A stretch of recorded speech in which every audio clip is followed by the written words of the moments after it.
The Westmoreland Health Department has embarked on an intensive program to tackle rodents and mosquitoes in communities hit hard by Hurricane Melissa. The response comes as residents raise alarm over worsening sanitary conditions. Piles of uncollected garbage and pools of stagnant water. It's a scene residents in communities in Sablamar, Westmoreland have all gotten accustomed to in the aftermath of Hurricane Melissa. And now, they say rats, frogs, and other rodents have become a daily sight. We have monster rats. Those are some of the stuff that's plaguing us right now. I mean, when I was a child, the rats were like this, now they're like this. We're living in filth.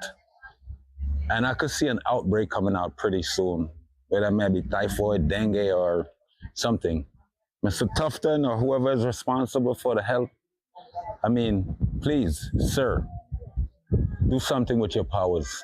As if struggling with that was not already a challenge, they say mosquitoes are also thriving in water left behind by the hurricane. It's terrible. It's worse. It's like a new species. Like I tell you, we have our own ecosystem. New mosquitoes, you might have a different set tonight than the ones you had last night, you know, and it's only getting worse. In response, the health department says steps are already being taken to reduce the risk. Steve Morris is the Chief Public Health Inspector for Westmoreland. We have actually started with some cleaning up, some garbage removal, bulk waste removal in some of the communities. After that, we'll be doing some baiting, and then we'll do another cleanup as well again. So we are hoping that residents will support the team when we come in to do the baiting. We'll be putting bait stations and bait in a number of communities, and we'll be revisiting them, checking to see the take-up and so on. As for the mosquitoes, what is happening that the persons do, they're complaining of mosquitoes. A lot of them, they are actually breeding the mosquitoes themselves.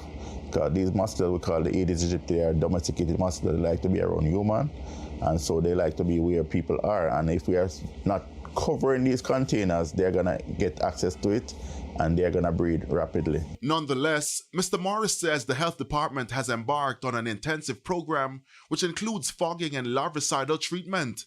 But what of concerns that some residents have attacked workers carrying out these activities in the past? We have seen incidents where our officers doing fogging have been stoned, and people have run them out of the community. They don't want the fogging, and now the minister has been on the air saying that the insecticide that is being used is safe, and so we're just encouraging you to support the team when they come out, and also to do your part in terms of the breeding of the mosquitoes as well, because you have to do your part.